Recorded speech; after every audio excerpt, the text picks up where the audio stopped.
Hey, it's Dexter. Before we get into today's episode, just a heads up that we're going to be talking about suicide. So if that's not something you're comfortable hearing about, no worries, and we'll catch you on the next one.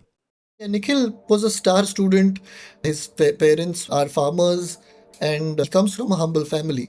In fact, when he landed a job at Ola Krutrim, which is a high profile AI company, banners went up in his village because nobody had gone as far as he had in that village.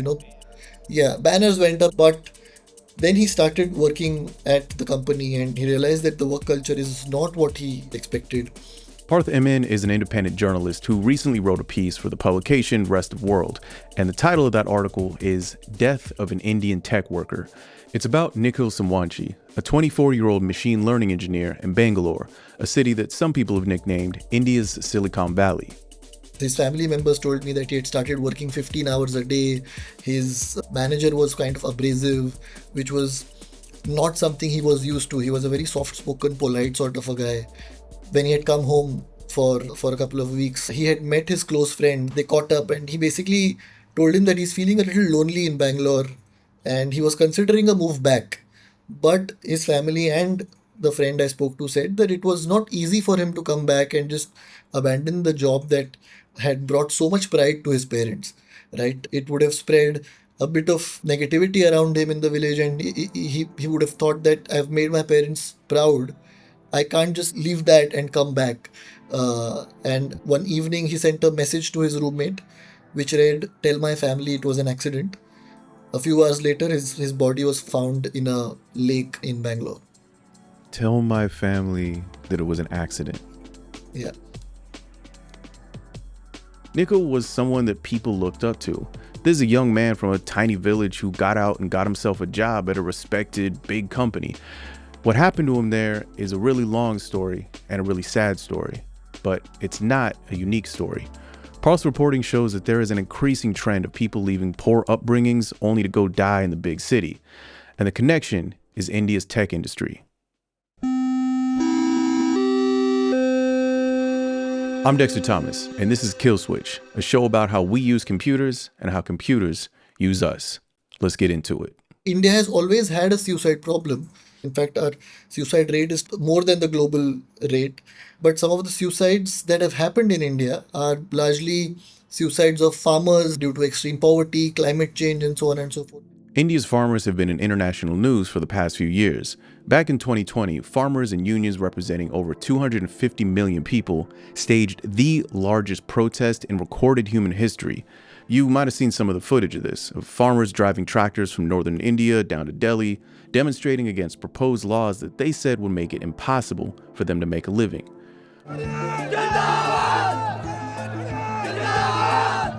More than half of India's population relies on agriculture for their livelihood, and things have gotten so bad economically that people are getting desperate. Parth has been reporting on this topic for over a decade.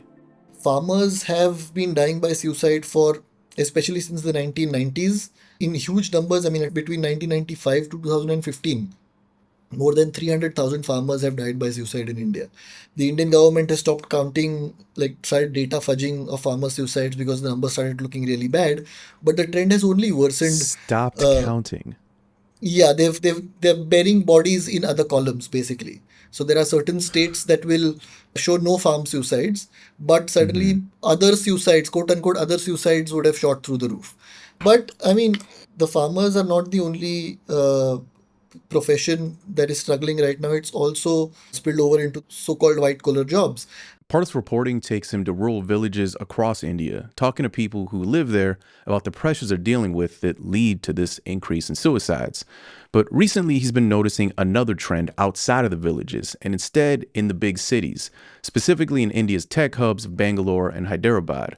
Or rather, he's been noticing the same trend, just in a different demographic: suicides among white-collar tech workers. Over the past few years, uh, as someone who follows news in India, you keep coming across stories of tech worker suicides.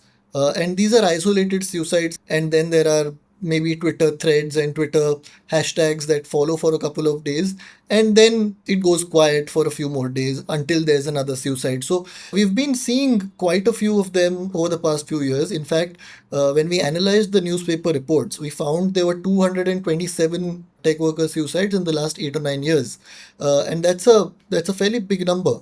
India doesn't maintain data for IT worker suicides specifically, but Mhm. the last recorded number for white collar workers was 10% of the suicides that have happened in India.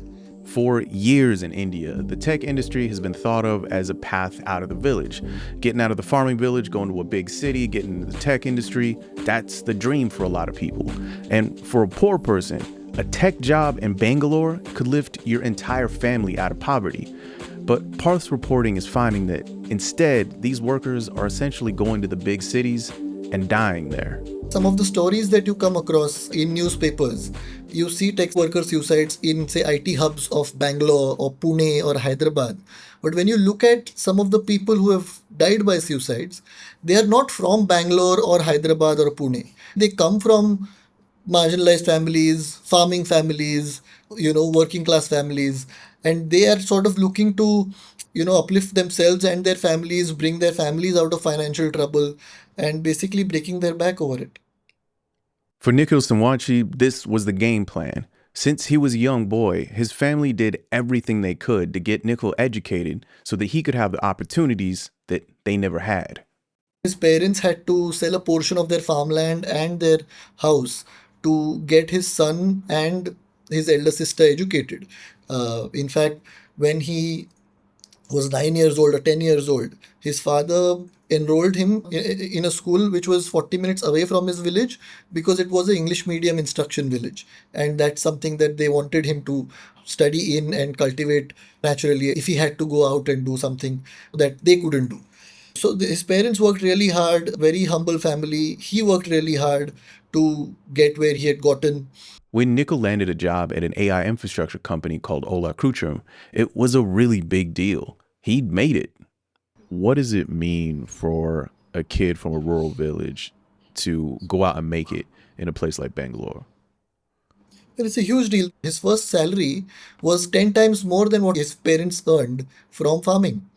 So you can imagine what a huge deal it was for his parents. And villages are generally a tight knit community. So when someone from the village does well, the entire village celebrates. And he does mean celebrating. People back home in Nichols village put up banners all over town to show how proud of him they were. But less than a year later, Nikhil would take his own life. Not even the police seemed to have any real answers. But the story of Nikhil's death shows us a lot about India's tech industry and about how people in other countries, including the United States, are influencing that toxic work culture. What is the work culture like right now in the tech industry in India? It's quite toxic. Having spoken to a bunch of IT professionals, 83% of them say they are burnt out, and one in four, like 25%, clock 70 hours a week, which is a lot. And even then, you have some titans of the industry saying there should be 80 hours and 90 hours work week. This is a trend amongst tech companies in India. The founder of one company says that he expects a 70-hour work week. The chairman of another says he wants 90-hour work weeks. The founder of the company that Nikhil worked for refers to the concept of work-life balance as a Western import. I don't agree with this work-life balance concept.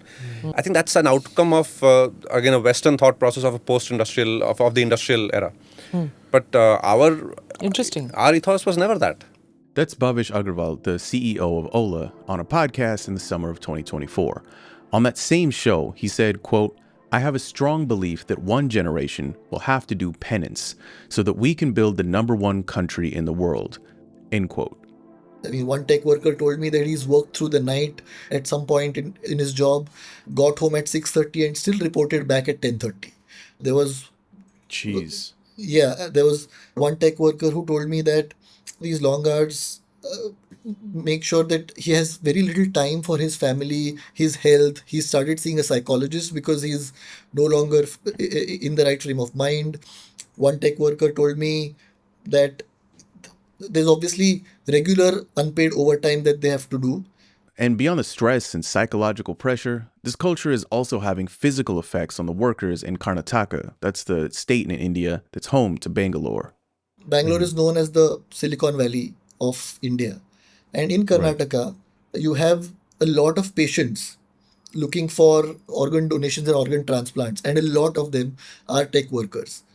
In the IT hub of Hyderabad, there was a survey and study which came out recently. It said that about 84% of tech workers struggle with fatty liver disease, which is associated with stress and long hours of sedentary work. They're overworked, they are overwhelmed, and they have very little time for themselves and their families. For someone like Nikhil Sawanshi, the stresses of his new job were on top of the fact that he was already living in a place that was culturally and even linguistically different from where he grew up. In his village, he spoke Marathi, which is his native language, his mother tongue, something I Mhm. speak as well. In Bangalore, nobody speaks Marathi. He had to have been engaging with people in English, something that he was fine with because he had learnt in an English medium school. But still, that change matters. And when you don't have anybody around you, it becomes difficult to settle down in an unfamiliar territory, right? And at a time like that, when you have a workplace that is kind of toxic and abrasive, it makes it even more difficult. But according to Parth's conversation with family and friends, Nikhil never let it show. He knew people back home were depending on him. I think one of the biggest things is the responsibility, right? Because Mhm. parents, even though parents or families may not say that to their kids, that we are looking at you for financial security, the kids are mature enough to understand that their parents are not earning a lot of money. The kids are mature enough to understand that the parents have sacrificed a lot to Mhm. make sure that they get educated, and so there's a lot of pressure to sort of succeed, and it is not easy in a country like India, which is inherently a labor surplus economy. There are far too many people and far too few jobs, and so when you land a job, it becomes very difficult to walk away from it because you don't know what the future holds. Right. And someone like Nikhil, who came from the family that he did, who came from the village of North Maharashtra, and did not have financial security, he would have felt that pressure 10 times more than like someone like I would have felt, who's born and raised in Mumbai. And I don't have the kind of financial responsibilities that Nikhil has. So I can maybe take a lot more chances. And Nikhil couldn't afford to take any chances. Parth has come across a lot of stories like this.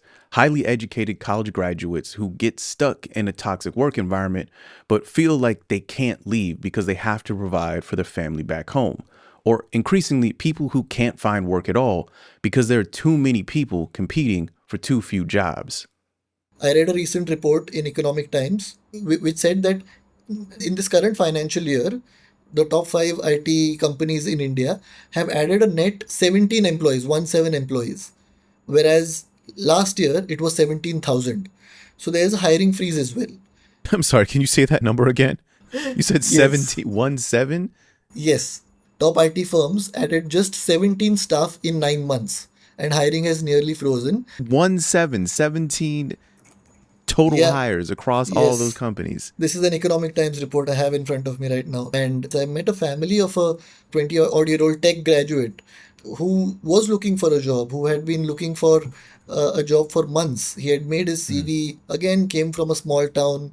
His father had passed away.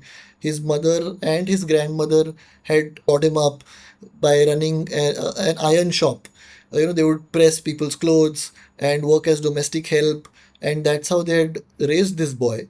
He would have also felt the responsibility to bring his mother and grandmother some sort of financial stability. He was one of the brighter students, uh, but he couldn't get a job. For months, he ran from one place to another, asked a lot of people about it. Eventually, he also died by suicide. And I met his mother, I met his elder brother, and his elder brother told me that I'm not as intelligent as him, but and we all thought that he would go places, and now we miss him all the time because he ended his life abruptly out of depression and uh, just feeling worthless because he was worth so much and he wasn't getting anything. And his mother made a very heartbreaking point when I spoke to her. She said that I regret making sure that my son got educated, because if he had not studied, he wouldn't have had those ambitions. And because he couldn't complete those ambitions, he ended up dying by suicide. There are so many people out there who are not Wow. educated. They work as laborers. They make 10,000 rupees a month, 5,000 rupees a month, and they don't have the ambition of working in a big office. And he had the ambition because he knew he was worth a lot more. And because he fell short of that ambition. He went into depression and ended up killing himself. And that was one of the most heartbreaking conversations I've had as a reporter. This wasn't always the case. From the 90s to the early 2000s, tech employees were in demand in big cities like Bangalore and Hyderabad, and the jobs were good jobs. Fair hours, good salaries, and a chance to build a good life for yourself. They could work 8 hours, help their families, give them time, build a house, raise a family, and still, uh, make a decent living. That is no Mhm. longer possible. 2010-11 onwards, it started getting increasingly competitive. And Mm. there was this one CEO I spoke to. He said that in the early 2000s, the tech industry was growing at a scorching pace. As the industry got more and more competitive, companies started making more and more competitive demands.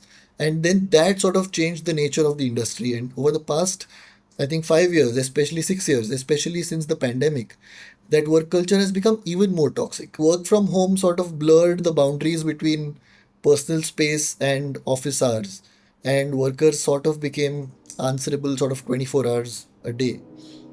The main driver of the Indian tech economy is outsourced work. At one point, this meant call centers. Now it's morphed into housing specialists for all kinds of technology needs. This kind of work already requires Indian companies to provide services around the clock in order to service the rest of the world. And the companies pass those 24-hour obligations onto their employees. So this culture is encouraged by the CEOs of some of these companies, but the pressure that turns the gears of that culture machine isn't just coming from the few executives. It's coming from outside. To be more specific, it's also coming from the United States. I think a lot of people say from the States, when they think of the tech industry in India, I think they think of a couple of things. The first would be outsourcing, or they would think of call centers, right? I think another thing that people might think of is people who immigrate from India and work in Silicon Valley. But your reporting is showing that that's also changing and putting a lot of pressure on workers also, right? Yeah. So there are three things you just alluded to. One is the call centers, which are getting more and more automated because of AI. So a lot of those jobs have gone away. Secondly, outsourcing, which is the backbone of India's tech industry. Right. And I think around 62% of India's tech revenue is driven by US. The outsourcing remains India's backbone. And that is why experts have told me that it remains more vulnerable to AI disruption. Traditional product development companies won't be as affected as much as traditional outsourcing companies. So a lot of these jobs are in danger, and many of the workers also see it coming. One IT worker basically told me that a lot of the mid-level managers are being laid off. And when that happens, they are not Mm. being replaced. Their work invariably falls on the employees below them. And the last thing you spoke about is the immigrant population in the US. And that is with Donald Trump hiking the fees recently, and the entire campaign around Make America Great Again, anti-immigration sort of campaign. The president signing a proclamation that now requires this $100,000 annual fee for this H-1B visa for highly skilled foreign workers. Now, this could be a huge blow to big tech firms that rely heavily on highly skilled foreign workers to fill key roles. Historically, the H-1B visa program had been a path for Indian tech workers to move to the US, and it was a win-win. Immigrant workers get a high-paying American job, and their employers, the US tech companies, really liked having this extra source of foreign talent. But now the Trump administration has astronomically raised the fees for those visas, and American companies can't afford to hire them anymore. So a lot of Indian workers who otherwise might have gone to the US are staying in India, and they're competing for the very few jobs that are available at home. They're getting thrown back into that pressure cooker where the work culture is terrible, the hours are extreme, and the jobs that are available are on the AI chopping block. Basically, the tech workforce in India is being squeezed from every side. And if somebody pushes back, they are basically told to quit the job and they can be easily replaced by somebody else because there are hundreds of people waiting in the wings. So that's the situation of tech workers in India. They are sort of trapped. They have nowhere else to go. And when the odds are stacked so much against you, you can't really push for better conditions. You can't really push back for paid overtime and so on and so forth because the companies clearly hold all the chips. What are employees even able to do in these situations? Because it sounds like, even just from reading your articles, so many that people are anonymous. Is it that people are afraid to speak up? Absolutely. Uh, Most of the employees are afraid to speak up. Uh, they are they are scared for their jobs because if they are quoted in my piece and their employer reads it, they're done.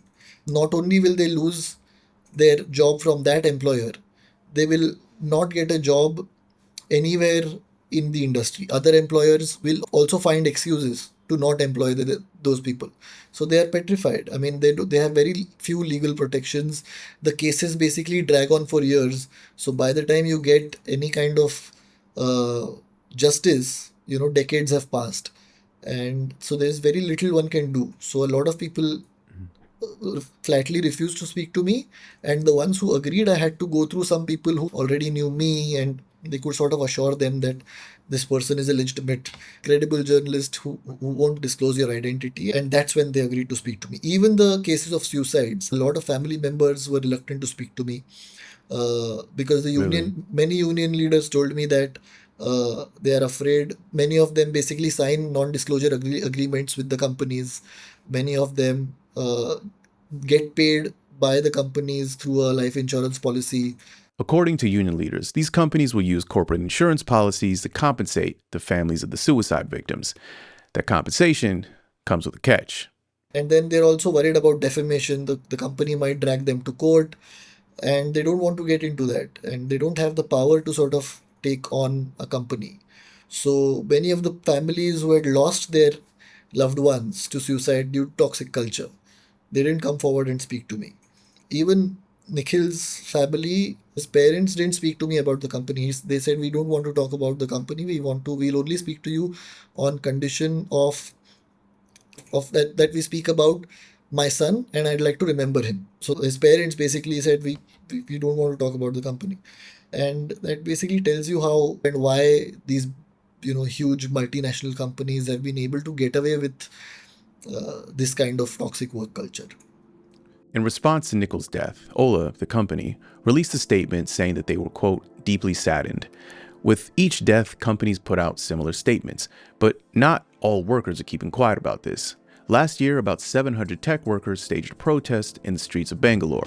One of their demands was that labor laws actually be enforced. This is bold, and we gotta acknowledge that.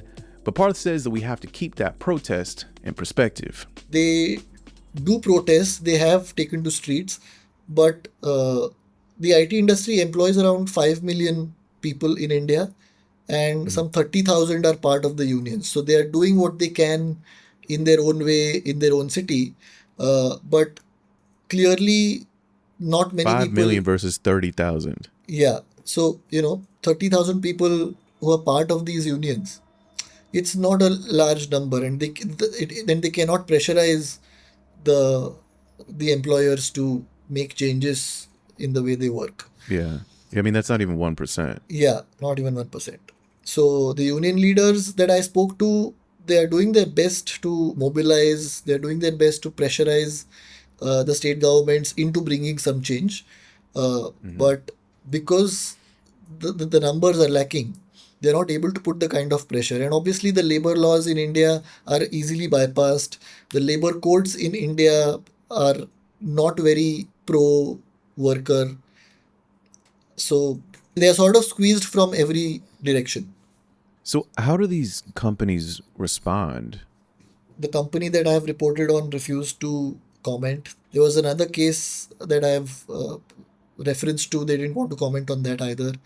I reached out to NASSCOM, which is India's top IT body, which represents the IT companies' interests. They gave me a statement about AI and how they see AI reshaping jobs and so on and so forth, but they didn't speak about the allegations of toxic work culture. They refused to speak about the suicides.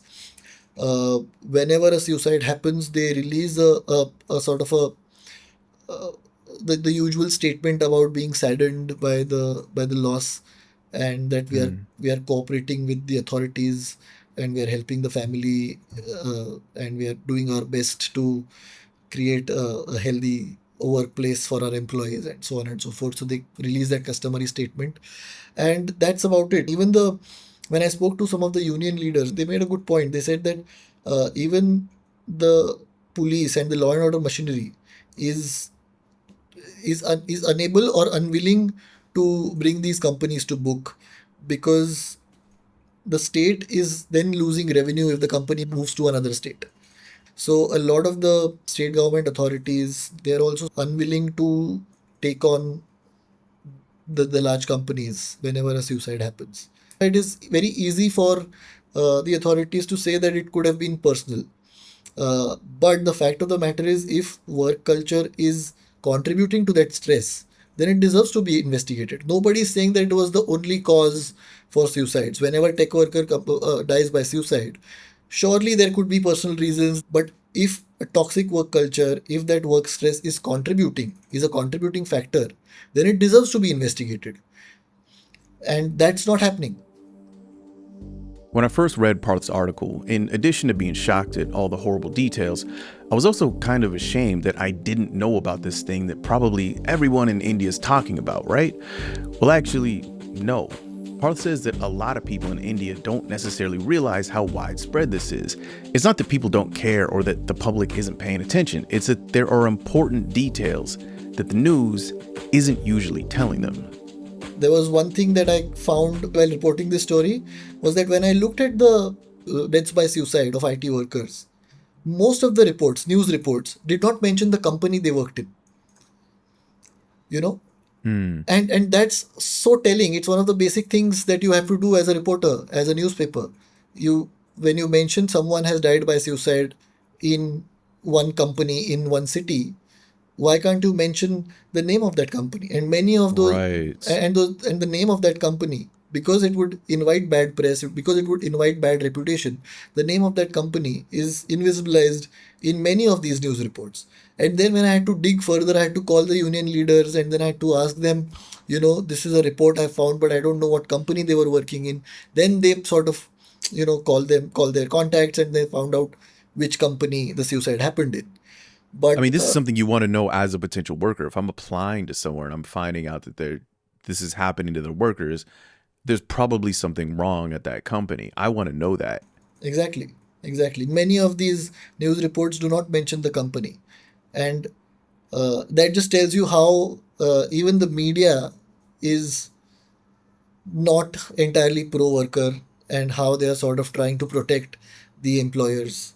And it's actually not a surprise when you look at the way the law and order machinery operates, when you look at the way the media operates. It is not a surprise that the tech companies are able to get away with this toxic work culture. This phrase or the idea that one generation has to pay a penance or for India to become the number one country in the world or for India to move forward. This is something we've seen before, right? The kind of work culture that people talk about in Korea, the kind of work culture that people talk about in Japan sometimes, the kind of work culture that people talk about in China sometimes. I think a lot of times we make this mistake of thinking, oh, there must be something ingrained in the cultural values. It's rapid economic development, which is the underlying pattern here. It's very strange to see the idea of penance being introduced, and that, hey, we're just going to have to pay the price for a generation. Okay, who is we? Yeah, exactly. When you talk about rapid economic development, you have to ask whose development. And Right. right, because the person calling for penance has a net worth of over $1 billion, and the people who are supposed to be paying that penance are dying by suicide. They are struggling to make their rent, you know. Mhm. And this is something that I've always like wondered when we talk about this rising GDP of India, and Right. India becoming the third largest or fourth largest economy. We are Mhm. adding more and more billionaires, but at the same time, 63 million people enter poverty because they don't have access to proper healthcare. There was a study recently Mhm. that was quite revealing. Even the top 5% of income earners in Mumbai would need a staggering 109 years to afford a home. Even globally, a house price to income ratio of 3x to 6x is considered healthy, and anything about 10x is typically flagged as sort of it's a warning sign Right. because it's unaffordable. And by that sort of metric, Indian metros are horrible. The HPI ratio in Mumbai is 34x. In Bangalore, it's 22x. And education Oh has my gotten more and more gosh. expensive. Healthcare has gotten more and more expensive. So even if from the outside it looks like you're making a decent income, you're still living paycheck to paycheck. You can say that, of course, India has become the fourth largest economy, but what about the per capita income? What is happening if the top 1% owns 40% of the country's wealth? Then of course the GDP might look like it is India is the fourth largest economy in the world. But the fact of the Mhm. matter is people are struggling to pay their rent, and 90% of people are making less than $300 a month. So when you talk about rapid economic development, it Mm. is generally the development of the developed and not the Mm. not the development of the working class and the poor and the marginalized. What you're describing here is, I think, something that a lot of listeners will know something about. Costs rising isn't anything that's foreign, but you're describing a much more extreme version of this. And you're describing it in a region where a lot of people depend on because of Yeah, exactly what you're talking about. You're talking yeah. about outsourcing. You're talking about how much of the world actually does depend on labor in the tech sector that is happening in India. And they Yeah, may not and realize how precarious that is. I hope this story becomes a bit of a reality check for the global tech industry, which India is an integral part of.